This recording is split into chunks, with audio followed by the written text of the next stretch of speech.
Como lo comenté hace unos minutos, estamos haciendo un segmento especial aquí en el programa para analizar, comentar, discutir sobre lo que sucedió el día de ayer. Ayer tomó protesta Donald Trump y con ello pues vienen muchos temas que discutir, tomarlos en cuenta. Y para ello hemos invitado a grandes amigas y amigos académicos de nuestra universidad. Les agradezco muchísimo que estén aquí esta mañana. A nuestra queridísima doctora Indiana Torres. Indiana, Hola gracias por Ricardo, estar aquí. gracias por la invitación. También la doctora Raquel León. Muchísimas gracias, Raquel, Al por estar aquí contrario, esta muchas mañana. gracias. Y obviamente el doctor Giuseppe Lobruto. ¿Cómo estás, Giuseppe? Gracias. Buen día. Gracias a ti. Y también el doctor Ricardo Villegas. ¿Cómo estás, tocayo? Tocayo, qué gusto saludarte. Oye, pues, ¿qué les parece si empezamos con una nota que nos preparó nuestra compañera Mara para dar un contexto, ¿no? Ok. De lo que sucedió el día de ayer, un poco para tener las coordenadas simbólicas que se dieron en este acto y regresamos ya para entrar con las opiniones de lo que presenciamos ayer por la mañana. Vamos contigo, Mara.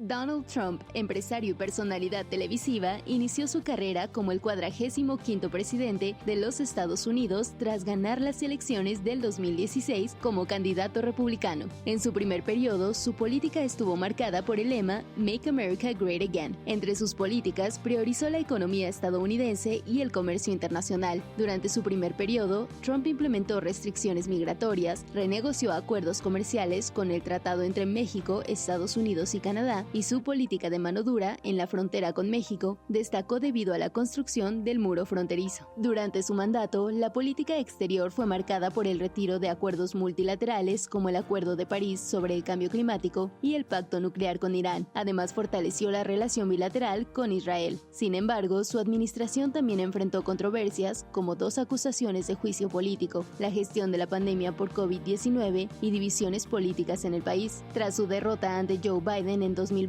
Trump continuó como una figura fuerte dentro del Partido Republicano. Con el juramento como presidente de los Estados Unidos, Donald Trump inicia un nuevo capítulo en su carrera política, marcando su regreso a la Casa Blanca tras su primer mandato del 2017 al 2021. Ahora Trump asume el desafío de liderar y consolidar su legado por segunda vez como el nuevo presidente de los Estados Unidos. Para De eso se trata, Mara Jimena Pérez.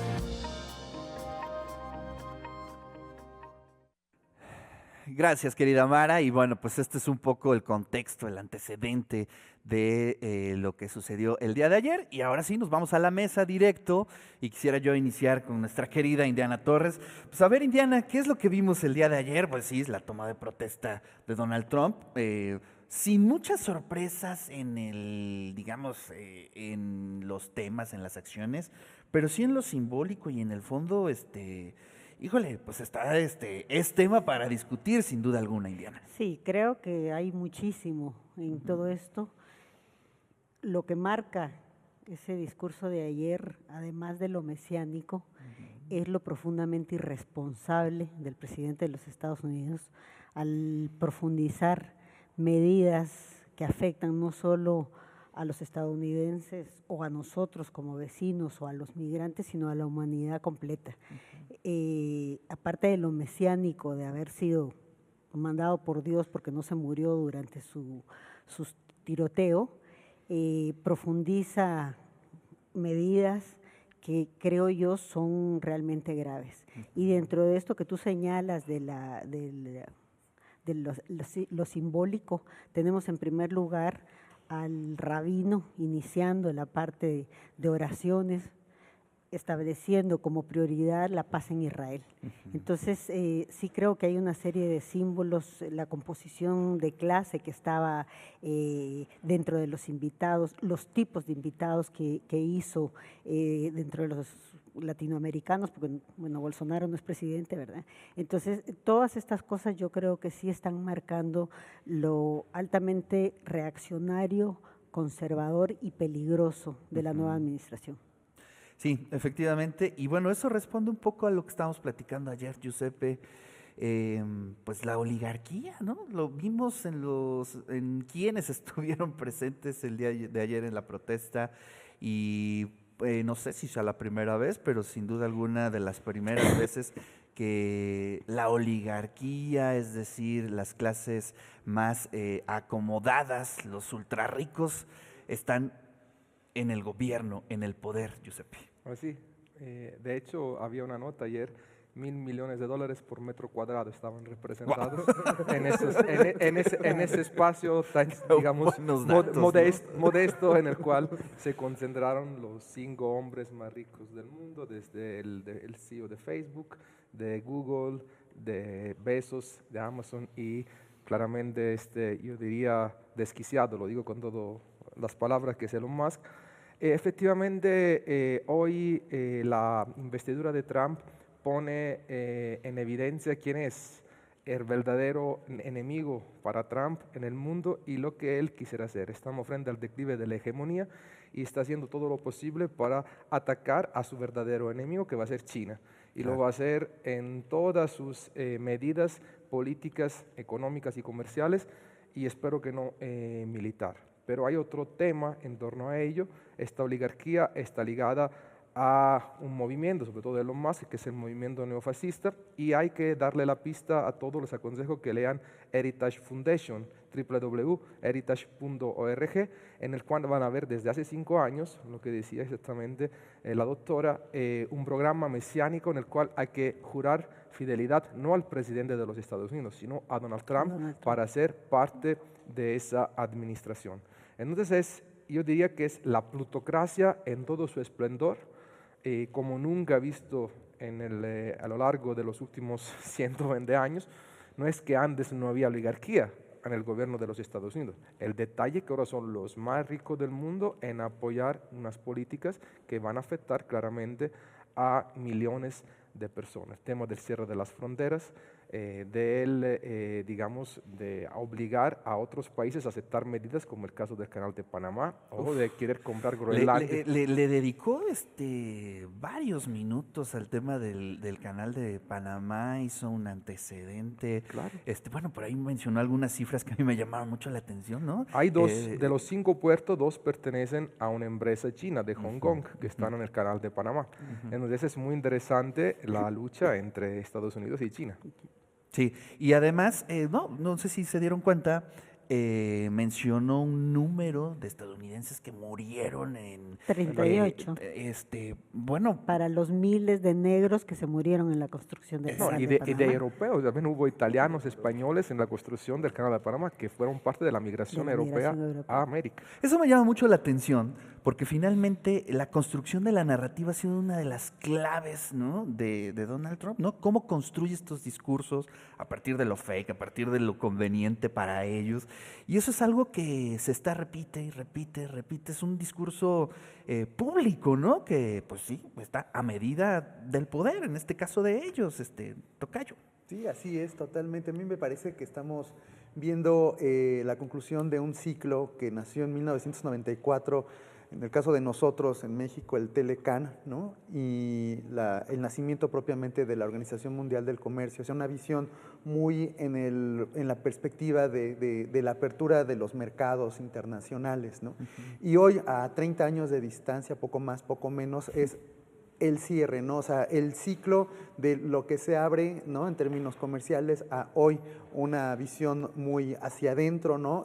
Muy de soberanía, muy de independencia total, de no necesito a mi vecino de al lado. Claro. Entonces, pinta interesante, pero también yo pienso lo que pensábamos en ese entonces, ¿no? Para los que ya tenemos algunos años, ¿no? En el 94, yo recuerdo que decíamos, no, pero es que imagínate, aranceles cero, sí, ¿no? O sea, ¿qué va a pasar? La competencia va a ser muy aguerrida y la apuesta mexicana era por la tecnología, ¿no? Por cómo podemos llegar con nuestro competidor. Ahora la amenaza es el arancel 25%.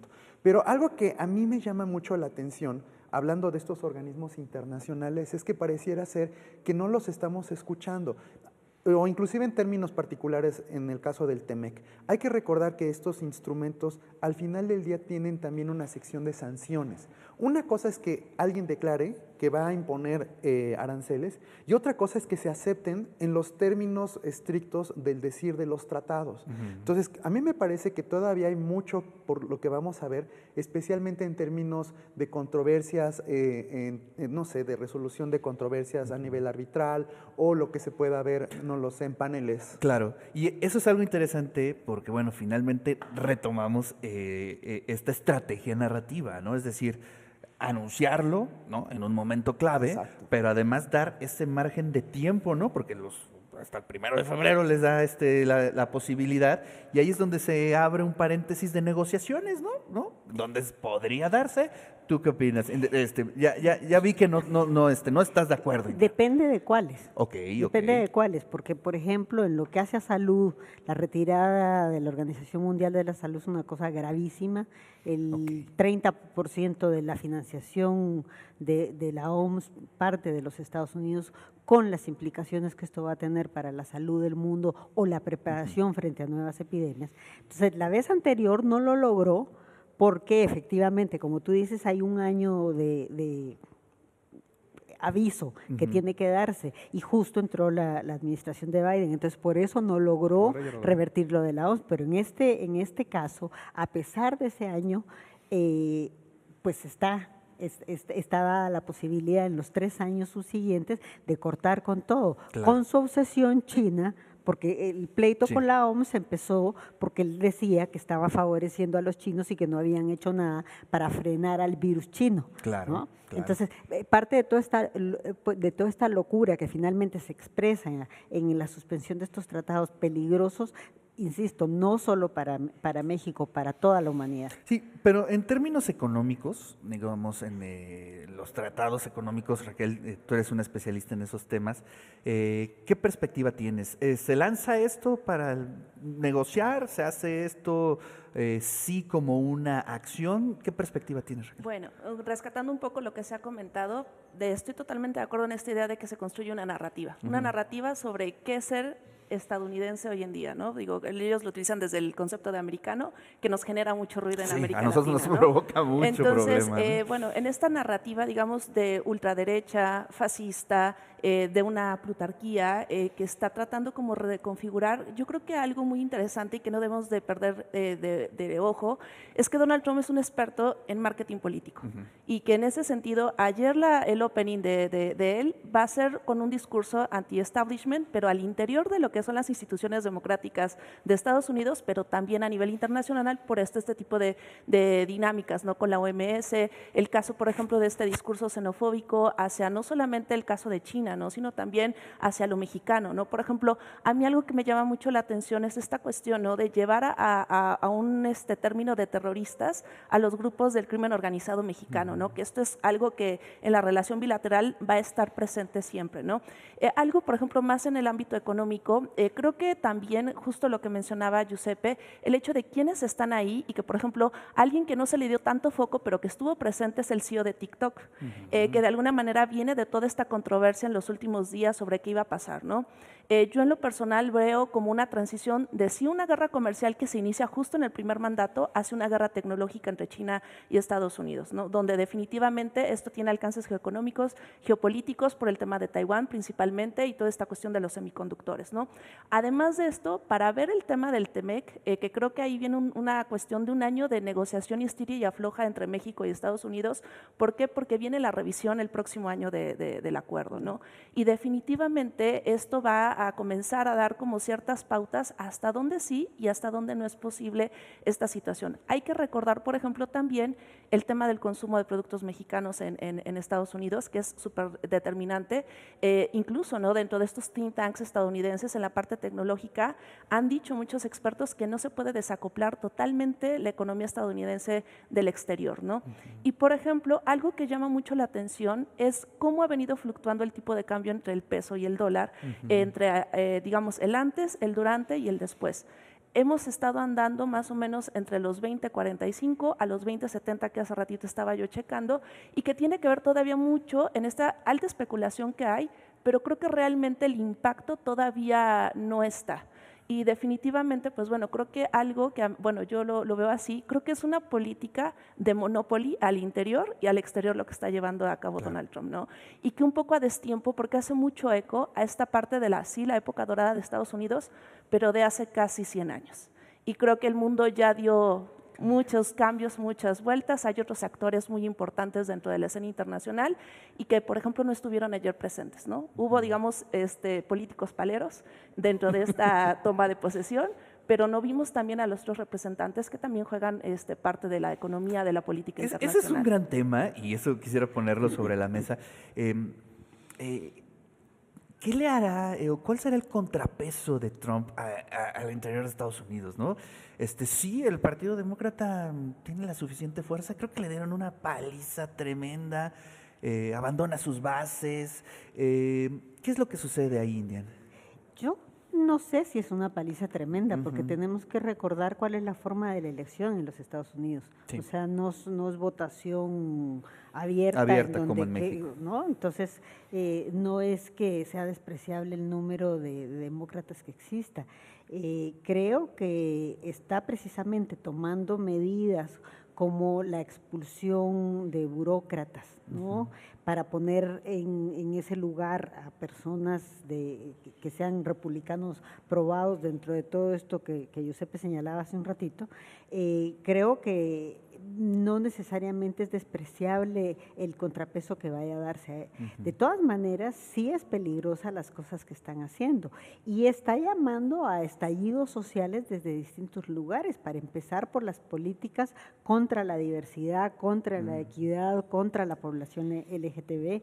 Entonces, creo que van a empezar a salir una serie de elementos dentro de la sociedad norteamericana que finalmente pueden no ser el contrapeso político del partido, pero sí surgir dentro de la misma sociedad. Claro.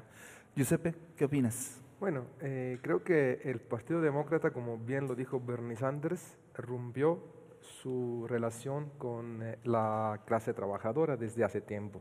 No es algo nuevo. Y el Partido Demócrata no ha sabido renovarse. Los nuevos líderes más jóvenes, sobre todo en las dos costas, California y la parte de Nueva York, Chicago, son bien, tienen un peso chiquito dentro del Partido Demócrata, como Caso, por ejemplo, o el mismo gobernador de California. Creo que hay un resquebrajamiento, lo he dicho desde hace tiempo, de las mismas instituciones democráticas en Estados Unidos, que se deriva de la pérdida de hegemonía que se observa desde hace 40 años, ya desde Vietnam, diría yo. Y creo que puede haber un impulso más hacia el centro-izquierda del Partido Demócrata, que puede ser en determinado momento un contrapeso, porque como bien decían mis colegas, si tú pones 25% de aranceles, vas a afectar a México, pero a los que más vas a afectar son a los estadounidenses. Ellos lo pagarían, ¿no? En todo, porque nosotros somos el primer socio comercial y Canadá ha de ser el tercero socio comercial de Estados Unidos. Entonces ellos van a sufrir. Eso es un boomerang. No sé quién es su asesor en política económica. Y luego hay otro aspecto que lo decía bien Raquel, el tema de América Latina. América Latina a nivel mundial es la única región en la cual hay gobiernos progresistas. A nivel mundial ya olvídate de gobierno progresista. Y él tiene la mira fuerte a 3 países, Cuba, Nicaragua y Venezuela, pero sobre todo a Brasil. Quiere que entre Bolsonaro o un bolsonarista en 2026, pero también a México. Entonces, esto no es solamente una política de Estados Unidos, es una política como nunca he visto estructurada de la extrema derecha para un control a nivel global y va a afectar sobre todo, yo creo, el ámbito tecnológico, como bien se decía, porque el tema de los semiconductores va a ser un tema crucial y ahí se va a ver una guerra tecnológica como nunca la hemos visto. Yo soy más pesimista después de las órdenes que firmó ayer. Yo pensaba igual cuando vi la pregunta que ponía Indiana, si era retórico, volvemos a la política del garrote. Yo pensaba que todavía era el Trump del primer periodo, Exacto. el Trump 1.0, y no. No. Y no. Recargado, dicen muchos medios, ¿no? Recargado. Bastante recargado y con ganas de golpear fuerte. Sí, recargado. Creo que esa es la palabra que estuvieron utilizando Sí, mucho en y los por medios, eso ¿no? era bueno, para la audiencia, ayer nos poníamos de acuerdo de qué eran los temas, entonces una de lo que salía es esto, es un nuevo gran gran garrote, o sea, evidentemente lo que ¿Aprendió, Raquel no? señalaba de lo ahistórico de lo que está presentando este cuate en este momento, se tiene que adaptar. Entonces, parte de eso es la declaración de los grupos, de los cárteles como grupos terroristas, porque eso supuestamente les permite perseguir a esos grupos hasta el lugar en donde Sí. se encuentran. Sí. Y evidentemente entonces... Y hacer investigaciones, y hacer en investigaciones, torno a todo lo claro. que hay, ¿no? Entonces, alrededor. es una forma más eso, más el canal de Panamá, más la compra de Groenlandia, Canadá. más hasta ponerle el nombre al cerro en Alaska. Es decir, hay una Golfo. serie de cosas que finalmente están hablando de expansionismo que se tienen que adaptar obviamente a esta nueva época. No es Roosevelt con efectivamente su gran garrote o con las intervenciones que los Estados Unidos ha hecho a lo largo de su historia en América Latina, que son muchísimas, ¿verdad? Entonces se tienen que adaptar a los nuevos tiempos, pero finalmente dentro de lo ideológico priva Sí, claro. mi derecho a ejercer presión como quiera y donde quiera en el momento que quiera. Claro. Hablan de la doctrina Monroe ahora, ¿no? De la doctrina Monroe. Monroe, claro. Desde la política internacional, la doctrina Monroe es la recuperación de esta doctrina de 1823 aplicada con la nueva estrategia de Donald Trump en el Trump 2.0. Uf. Bueno, ¿qué les parece si vamos a ver otra nota? Otra ¿no? nota. Otra nota. Y ya nos centramos, ¿no? En este segundo bloque en lo que podríamos dibujar como una agenda México-Estados Unidos, ¿no? A partir de lo que se dijo ayer, o Latinoamérica, lo podemos ahí contextualizar un poco, pero creo que es importante que nos centremos pues, a lo que nos afecta, ¿no? Entonces vamos a ver esta nota de Pepe Tlachi y regresamos.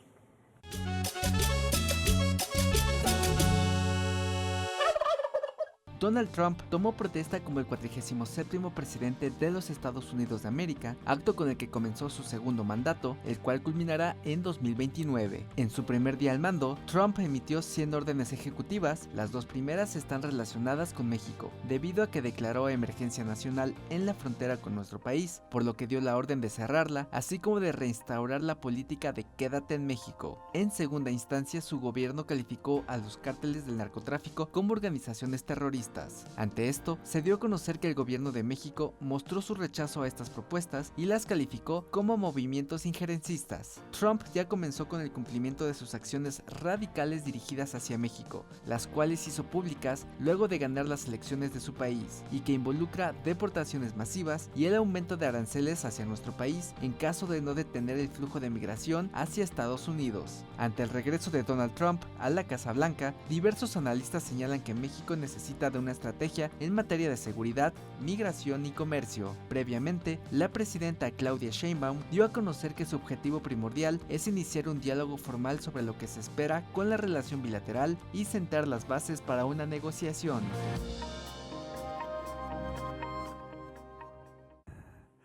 Gracias, querido Pepe. Y bueno, nosotros continuamos aquí en el De Eso Se Trata, en este programa especial, para discutir algunos puntos, algunos temas que se dieron ayer en la toma de protesta de Donald Trump. Y bueno, pues este segundo bloque lo queremos dedicar especialmente a la agenda de México, ¿no? ¿Qué es lo que está sucediendo? ¿Qué es lo que se dio el día de ayer? Sin duda alguna, pues bueno, creo que uno de los temas principales es el tema de la migración, ¿no?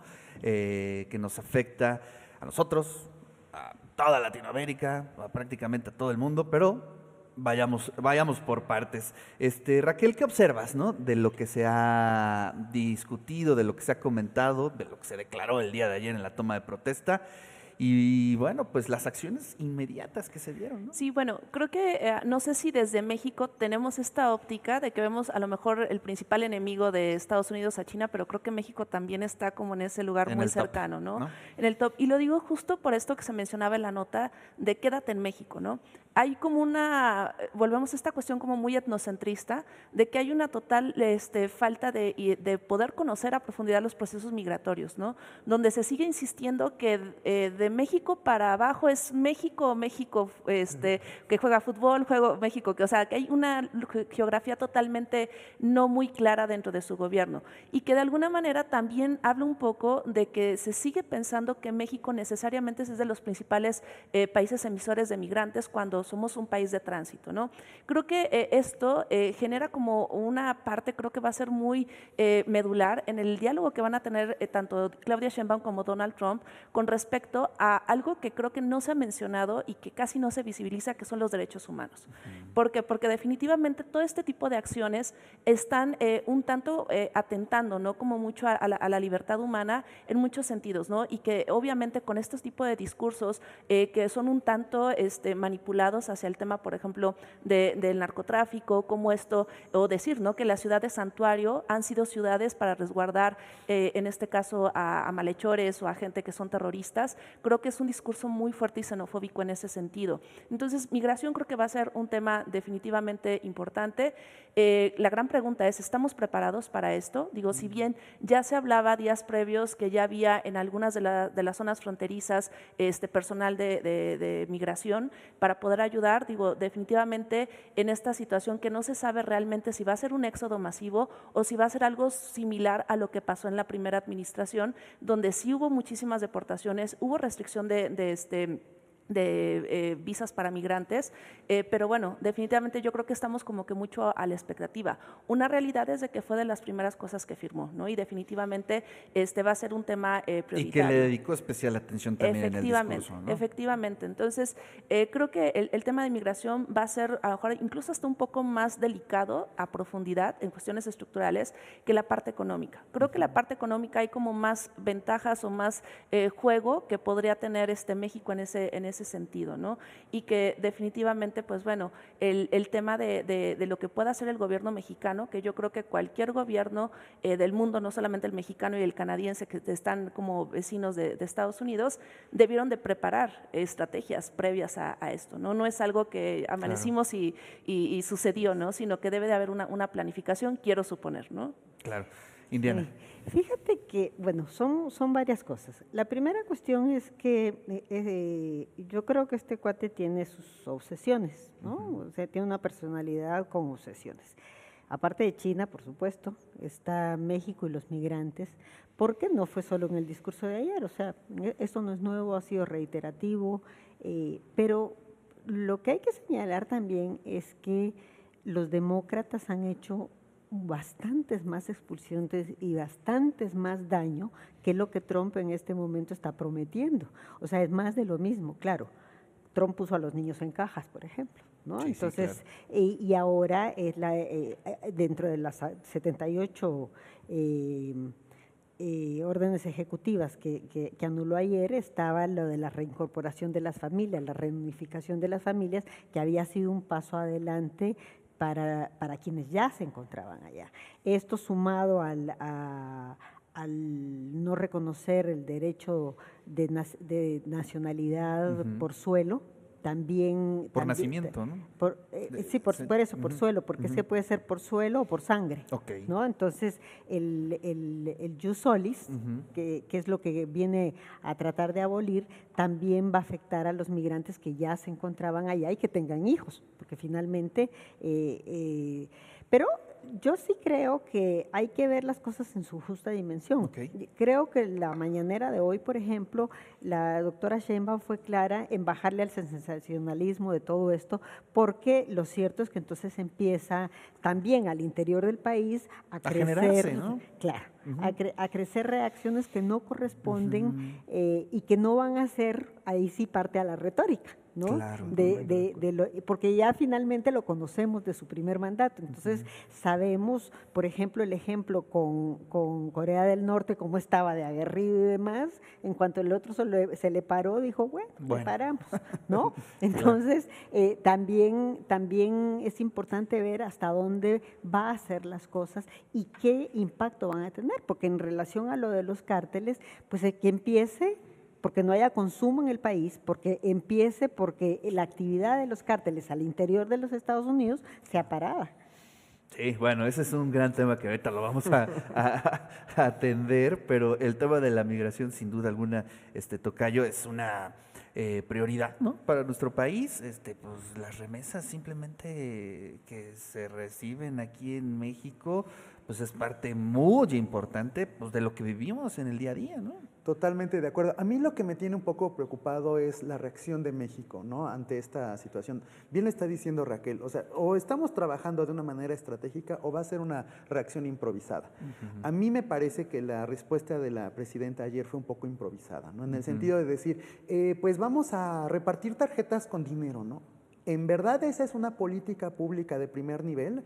Pues me parece que no. O sea, me parece más una reacción improvisada a un problema que venimos estudiando hace muchísimas décadas, que es muy complejo, que tiene muchas aristas, que no se resuelve de la noche a la mañana y mucho menos se resuelve repartiendo tarjetas. Entonces, a mí lo que me parece es que sí se tiene que apostar muchísimo más por un estudio profundo, por un planteamiento de soluciones, pero también lo que creo es que tienen que ser soluciones en conjunto. Yo apuesto por la cooperación internacional, yo apuesto por el diálogo, yo apuesto por todas estas situaciones que son variables que nos pegan de ida y vuelta, ¿no? Entonces, en efecto, a ver, el sexenio pasado se vitoreaba, ¿no? Se gritaba, ¡ay, es que las remesas que vienen! Oye, perdóname, eso es una vergüenza el colocarlas en el nivel en que tú las estás poniendo, porque nos estás dejando ver lo terrible que estamos como país, que la gente tiene que salir de su nación para conseguir el dinero para poder vivir. Entonces, sí, es muy desafortunado, porque entonces uno de los principales ingresos con el que la gente se mantiene está seriamente amenazado. Claro. Giuseppe. Bueno, difiero de lo que comenta Ricardo, porque la migración en Estados Unidos de los mexicanos lleva más de 100 años y hay que tener los datos a la mano. Como bien decía Raquel, hoy los que más emigran no son mexicanos, sino centroamericanos. Y en ese sentido, las remesas y resultados no solamente de los irregulares, pero sobre todo de la gente que sí tiene permiso de trabajo y que vive en los Estados Unidos.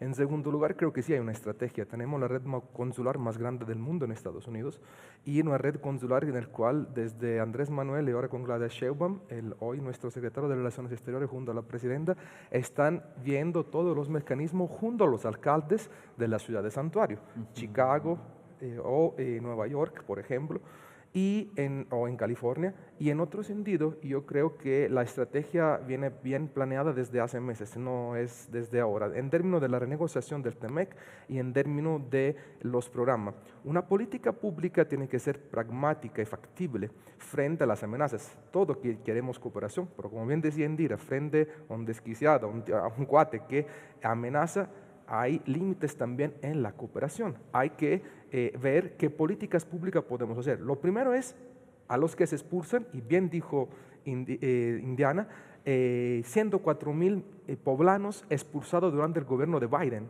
Sí. Los gobiernos demócratas son los que más han expulsado a los migrantes latinos. Ahora, claramente en el gobierno de Donald Trump es todo más sensacionalista, con acciones que violan los derechos humanos, efectivamente, como los de los niños que comentaban. Pero los demócratas no eran santa palomitas en todo ello. Hoy, ¿quién van a sufrir? Justamente lo dijo el Ius Soli, que es un tema no solamente de Estados Unidos, es un tema de debate público y político a nivel internacional.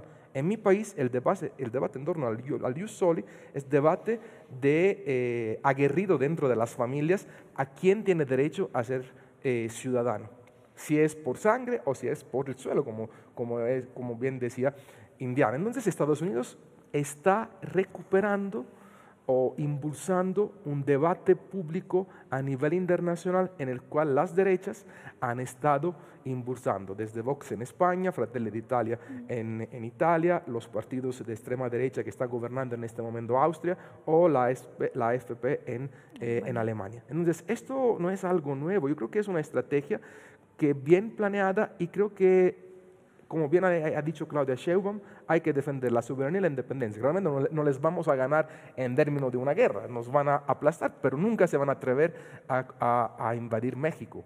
¿Por qué? Porque no somos, ellos saben los costos altísimos que tendría también una operación militar para esto de los cárteles, porque al declarar cárteles terroristas significa que tú puedes bombardear un territorio, como lo hicieron en Irak o en Afganistán. Hacer eso es un riesgo político y económico de extrema relevancia. Y concluyo, Ricardo, México, sí, es verdad que estamos parte del TEMEC y nos interesa, como bien decíamos, fomentar la integración de América del Norte. Sin embargo, tenemos que mirar hacia otras potencias, como bien se dice. Bueno, a eso voy. Sí. Creo que es algo muy interesante. Bueno, quisiera escuchar tu opinión en términos Sí. de migración para entrar a este tema que propone Giuseppe. Sí, bueno, ya mencionaba yo ahí algunas cuestiones. Quisiera yo rescatar justo estos últimos 2 puntos que mencionaba Giuseppe, el tema militar, ¿no? Creo que es bien interesante cómo en los conflictos que hoy en día están, que es el tema de Gaza, el tema de Ucrania, sí ha sido muy contundente Trump. Es decir, no queremos guerra, pero no vamos a invertir más dinero en esas guerras que no son de nosotros, ¿no? Y digamos, un tanto como en el análisis geopolítico, justo ahorita tocó un punto muy importante, ¿no? Que en esta parte, digamos, como del status quo, qué tan importante es, más allá de un discurso político, que estés bien con tus vecinos, porque no solamente tiene un alcance militar, ¿no? Tiene un alcance económico, justo lo que dice Giuseppe. El hecho de que hoy en día estén creciendo inversiones de otras partes del mundo en esta dinámica del famoso nearshoring, hablan muchísimo de cómo México tiene un potencial económico que creo que en este momento no tiene Estados Unidos. Creo que ayer en el discurso, cuando se hablaba, por ejemplo, de regresar a los coches de combustión, da mucha lógica de justo esta política económica, esta política industrial que está tratando de promover. Es decir, más allá de Silicon Valley, pareciera ser que no hay una política pública en términos de economía. Y entonces, justo esto es lo que, como dicen, que a río revuelto ganancia de pescadores, ¿no? Y son pescadores asiáticos, esa es una realidad, ¿no? Claro. Entonces, creo que justo también interesante, el tema de la Unión Europea, lo que está pasando con Volkswagen, lo que está pasando en Italia, en Alemania, en Francia, da mucho panorama hacia dónde podría ir también Estados Unidos y sobre todo qué sectores económicos son los que ya van en contra incluso de una agenda a nivel internacional, que es justo lo que decía ayer de salirse del tema de París, de obviamente el tema que decía, ¿no? Incluso utilizó esta frase, ¿no? De perfora, preciosa, perfora, ¿no? Que es algo fortísimo en cuestiones de ecocidio, ¿no? Y más en una situación donde este tipo pareciera un capitaloceno exacerbado, ¿no? Donde definitivamente estuviera incluso entrando en un bucle del tiempo, pero hacia atrás, ¿no? Sí. Entonces es como si estuviéramos hablando de los Rockefeller. De hecho, a lo mejor va a ser un comentario un poco medio absurdo, pero yo estaba viendo un discurso de los Beverly Ricos, de esta película de los 90s, donde pareciera ser que estamos con este tipo de plutarquía negociando, ¿no? Y que creo que ese es un tema también muy interesante. Creo que ante este tipo de situaciones la gran pregunta que nos debemos de hacer es, bueno, necesitamos un socio así, ¿no? O sigue esta lógica de apostar todo el comercio, todas las relaciones con Estados Unidos, o empezar a diversificar nuestras posibilidades, ¿no? Y creo que eso ya México está entendiéndolo por fin, ¿no? Hace unos días nos enteramos de retomar el Tratado de Comercio con la Unión Europea, que, híjole, está como para dedicarle otro programa especial, muy interesante, pero que además es interesante ver los matices en cómo se comunicó, ¿no? Es decir, no se comunica como si fuera una afrenta, ¿no? Contra Trump, sino más bien se está negociando, se hace, y es la misma Unión Europea la que lo hace público, ¿no? Es interesante esa estrategia, Indiana. Interesante además la no relación establecida con Europa. Exacto. Porque lo cierto es que podía haber tenido una política de más acercamiento a los europeos, pero dentro de esta lógica comercial, la OTAN no me está implicando a mí más que gastos, entonces también la parte militar la voy a considerar ¿no? dentro de eso. Entonces, yo creo que para nosotros el abrirnos hacia otros mercados, hacia otros países, pasa un poco por lo que Ricardo decía de la necesidad del trabajo multilateral, porque no vamos a poder solos ver lo de los migrantes, por ejemplo, no vamos a poder solos ver lo del comercio que sigue.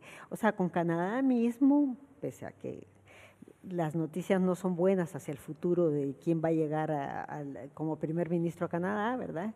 Ojalá esto se revirtiera, pero lo que pinta hasta este momento es que va a salir fortalecida la política de Trump ahí. Entonces, en esta revisión del tratado vamos a tener algunos problemas. Pero bueno, sí la necesidad de trabajar con los países latinoamericanos. Claro. Si vemos hacia el sur, podemos lograr hacerlo, pero con problemas, porque, bueno, Bukele sí estuvo presente el día de ayer y está por fortalecer. Pero Brasil, que también es como la gran opción, ¿no?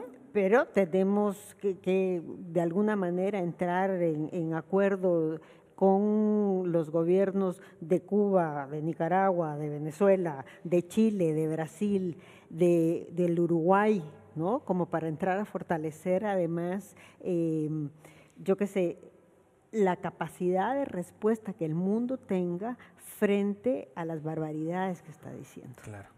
Giuseppe. Sí, creo que la Unión Europea, la relación que hubo diplomática entre Brad y von der Leyen es fundamental.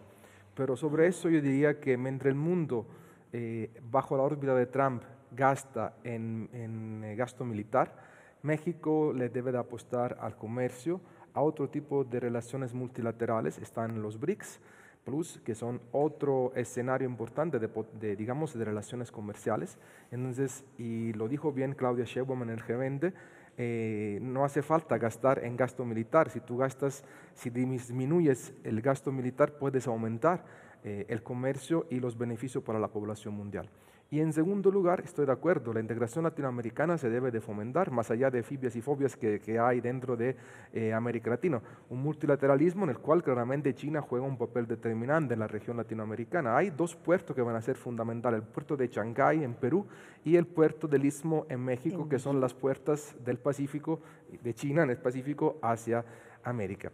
Y finalmente, creo que nosotros como país tenemos en este momento, no obstante las amenazas, todas las de ganar. Esta capacidad de atraer inversiones que ningún otro país del mundo, pocos países del mundo tienen, creo que se está aprovechando de la mejor manera y sobre todo, retomo lo que dijo Raquel, mientras este señor, este cuate, me gusta este término, utiliza una política de coche de combustión, nosotros vamos a abrir hacia las renovables. Porque hay que abrirse al mundo. El mundo no es solo Estados Unidos.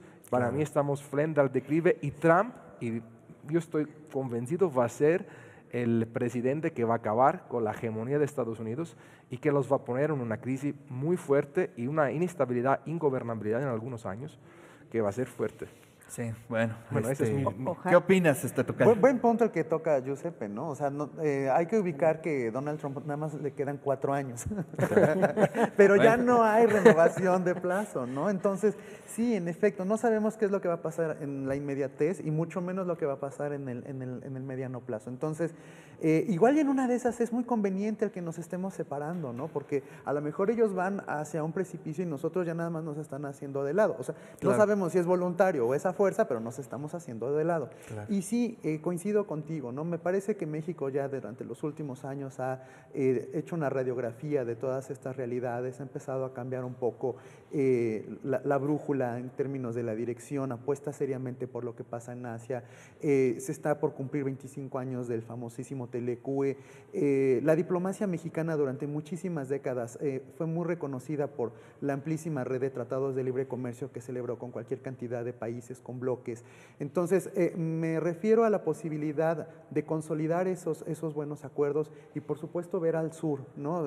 Típicamente vemos siempre al norte, pero hay oportunidades muy valiosas en el sur, especialmente porque comparten realidades muy similares a las nuestras, no solamente en términos de idiomas o, si quieres, hasta de religión, sino muchas otras realidades que nos hermanan y que nos permiten, si nos cohesionamos, ir hacia adelante. Claro. Híjole, pero fíjate que parece chiste esto de que solo le quedan 4 años. Sin embargo, hay situaciones que pueden ser bastante graves. Todo lo que hace a su retirada del Acuerdo de París y el intento de volver a la utilización de energías no renovables es muy grave en 4 años. O sea, si nosotros estamos viendo cómo se está presentando el calentamiento del planeta, el que un país explote más todas estas cosas, empiece a tomar medidas tan absurdas como lo que dijo de que iba a quitar toda la energía eólica porque dañaba el paisaje. O sea, cosas que parecen muy tontas, pero que finalmente van a tener una repercusión muy grande. Yo insisto, a mí me parece peligrosa para el futuro de la humanidad, y 4 años en este sentido son muchos años. Son muchos años para el daño que pueda llegar a producirse en términos de revertir todo el proceso que se venía dando para la utilización, para la no utilización de fósiles. Que apenas iba también, ¿no? Generándose. Pero además 4 años que pueden ser muy peligrosos en otros sentidos, porque parte de lo que hablábamos que era importante discutir era lo que hacía la investigación. Entonces, en 4 años, quitarle a la investigación, sobre todo de las enfermedades infecciosas, los financiamientos, es realmente muy grave y es muchísimo tiempo. Claro. Yo ahí sí quisiera comentar algo. Creo que hay un candado interesante en toda esta cuestión de su política energética y tiene que ver mucho algo llamado el Global Compact, que es este grupo empresarial donde hoy en día el tema de la sostenibilidad es vital. O sea, no podemos hablar de grandes inversiones, no estamos hablando obviamente de empresas pequeñas, sino empresas que tienen impacto a nivel internacional, donde la parte ecológica es sumamente importante.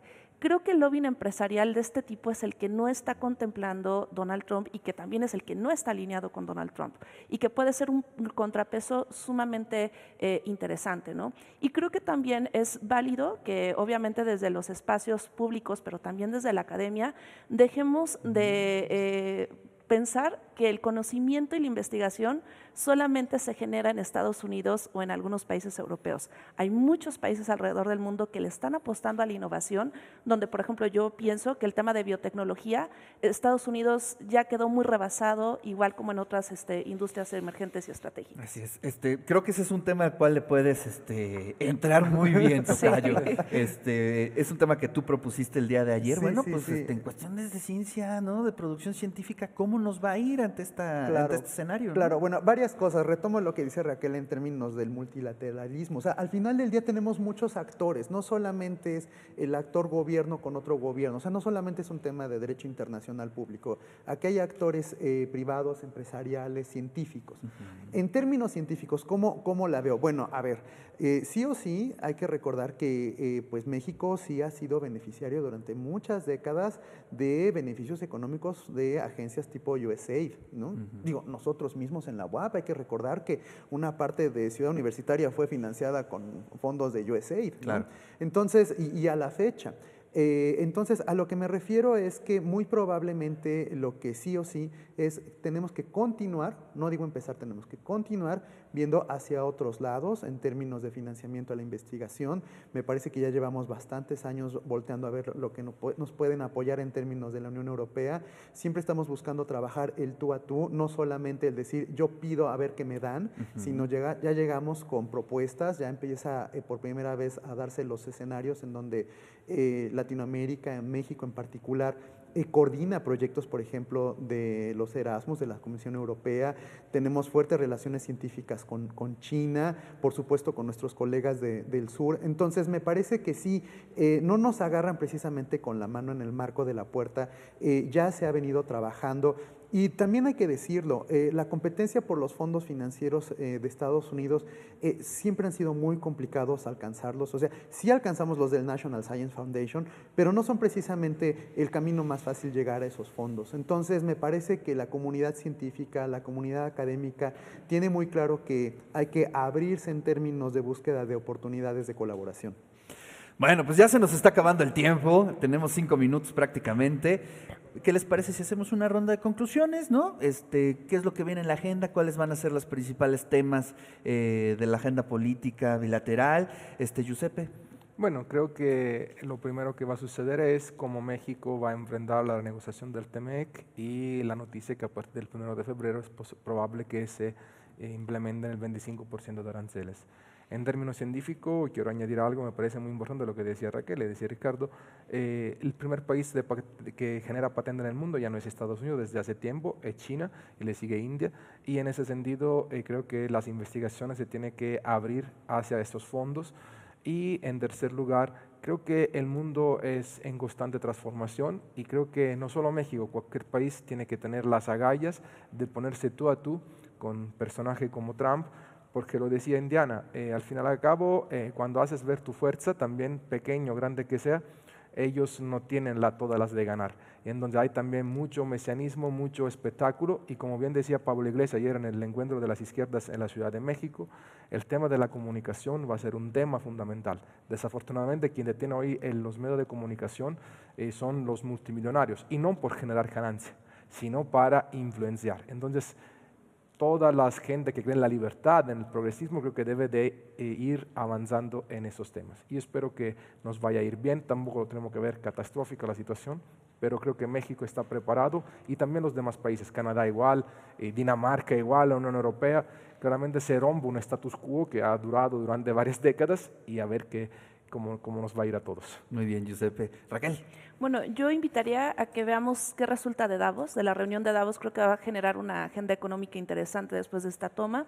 Y haciendo un tanto este eco, sí creo que el tema o el foco de atención debe también estar en cómo las redes sociales hoy en día se van a volver un actor político muy importante en otros ejercicios, ¿no? Principalmente por la inversión que tiene Elon Musk. Y sobre todo, creo que más allá del escritorio oval, creo que está este lobbying interesante de Elon Musk y que hay que ir viendo cuáles son sus estrategias y cómo se va a ir adaptando en este caso el resto del mundo. Creo que es momento del sur global de una forma muy interesante en la cual Donald Trump se vuelve un factor que empodera más esta idea del sur global que al contrario. Ok. Indiana. Bueno, yo creo que tenemos que estar vigilantes ante el día a día de las medidas que se van tomando. Creo que tenemos la capacidad de respuesta, creo que el mundo finalmente esto es un remesón, ¿no? Hasta ahora retórico, ¿no? Pero que finalmente puede llegar a tener otro tipo de implicaciones, pero creo que si respondemos de forma conjunta los países, estamos en capacidad de enfrentar lo que venga, y creo además que al interior de México es importante el que prive la sensatez y el cerrar filas para la defensa nacional. Así es. Tocayo. Bien interesante. Después de las elecciones de 2024, mucha gente pudo decir esto ya se va a poner aburrido, y muy por el contrario, el 2025 viene muy movido. Muy interesantes todas las diferentes facetas que se tienen que analizar, estudiar. Se va a poner en relieve el tema de los derechos humanos, se va a revalorizar todo lo relacionado con los organismos internacionales y sus capacidades de reacción, sus capacidades de implementación de sanciones, el fortalecimiento en el sur. En fin, o sea, viene un año muy cargado, muy interesante, en el que habrá mucho de qué hablar. Claro. Bueno, pues yo les agradezco muchísimo que hayan estado esta mañana aquí en el Complejo Cultural Universitario, en esta maravillosa galería del Complejo Cultural. Y bueno, este es el primero de muchos programas que vamos a hacer especiales para discutir, ¿no?, temas coyunturales de la agenda. Giuseppe, muchas gracias. Raquel, Gracias. Tocayo, como siempre, un placer. Indiana, pues siempre también agradecido con tu amistad. Y bueno, pues así llegamos al final de este programa.